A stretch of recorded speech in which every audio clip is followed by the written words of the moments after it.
大家问千万字，逐工要甲大家做伙来拜一日，时代哪来哪进步，真侪人拢鼓励大家拜拜金炉、烧金纸，尽量烧较少咧。今仔日要甲大家小解这一日，咱做伙来看到这读做炉，鹅炉第5条。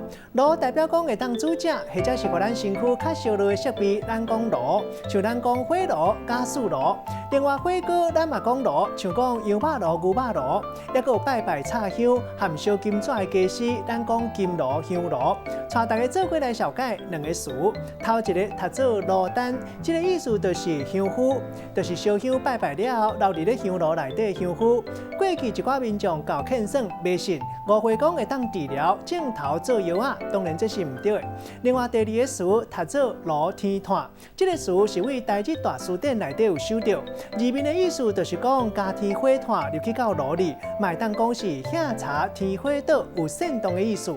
咱用一句话来举例，甲这两个词合做伙。譬如讲阿嬷误会炉丹会当治病，囝孙仔一个甲伊讲，害伊足歹势，厝边头尾阁继续炉天炭，害阿嬷认为家己面子真扫落地。今仔日小解这一日读做炉，提供予观众朋友来参考。